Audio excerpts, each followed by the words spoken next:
And it doesn't even matter how intelligent or kind you may have been. You just can't win. It was all over before it began. You were doomed in the fall of man. You can't win. I was dead. Yeah, we can keep on going. Is it Adam? Yes, hi. How you doing? Doing pretty good. What do you got for us? The question I wanted to ask was, Sia's friend kind of brought this up to me. How would you consider the relationship between reason and instinct? You usually deal with the reason versus faith thing. I'm just wondering where reason would play into that, and I'd be happy to take the answer off the air. Thank you, gentlemen. Great. Thanks a lot, Adam. Appreciate it.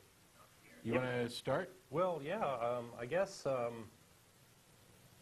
guess some of our morality comes from our instincts and it comes from our evolutionary history, right? We are normally social animals, and we have empathy for each other and these sorts of things. And some of our, base instincts, I think, need to be suppressed a bit in a civil society, right? You don't want to go smacking people because they make you mad, or you don't want to, go do the caveman thing and whack somebody over the head and drag them off by their hair for mating, that sort of thing. So you have to, temper things. So I think that this is kind of the old mind-body thing, right, of how do you find the best balance between those things that you have at your disposal? And maybe reason shouldn't always win out, but... Well, I think it should. You might be human. No, I don't think it makes you any less human for reason to always win out. Here's why. When we're talking about instinct, I actually look at it as two different things, and you kind of addressed both of them briefly. There's the lizard brain instinct, which I think is something that we should suppress, and I think it's reasonable to suppress it. I'm not going to bash you over the head and drag you back to my cave so that I can procreate type thing. Then there's a different type of instinct that I'd say is our visceral initial response to a particular stimulus. And that is something I think we are born with. It is cultivated by our experiences, but it is also trainable by our reason.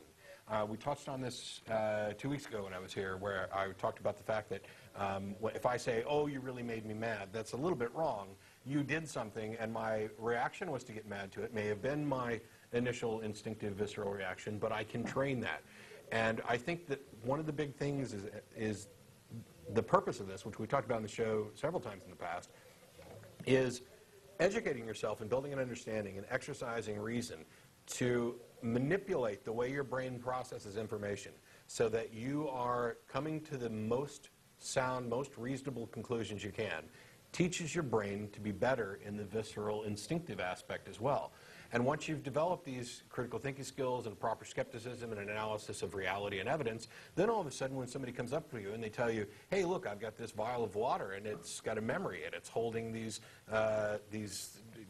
elements within it, the essence of these toxins, and if you just drink this, you'll be fine, your bullshit detectors are going to go off the chart right off the bat because you've cultivated that.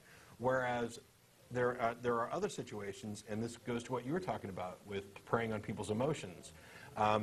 Religions are trying to tap into that visceral response, the emotional response. I'm not, there's a quote from Star Trek. I think it actually ended up in one of the movies where Spock, who had been this logical character for all this time, made the statement that logic is the beginning of reason, or the beginning of wisdom, not the end of it. And okay, I understand that. Yes, I like to temper things with emotion. I'm kind of an emotional guy. I think the passion and what the hell is that? Somebody's throwing stuff at our wall. I think the passion and the enthusiasm for what I do probably comes out. And I make lots of decisions where I don't exercise reason that much at all, especially when I'm shopping. I'm terrible about that. Ooh, that looks like fun. I'm just going to enjoy it. But I think you can train that part of your instinct. Yeah, and just to add one more thing, I think it's very important to sort of be aware of your visceral stuff at an intellectual level. So you're at least aware of these things that are pulling on you various directions, and so that you can kind of do something about them and not choose to be a victim of those. So shall I continue on maybe with the... Yeah, and maybe while you're doing that, somebody could go out and tell them to stop throwing stuff at the wall of the studio. That'd be great. Yeah. Well...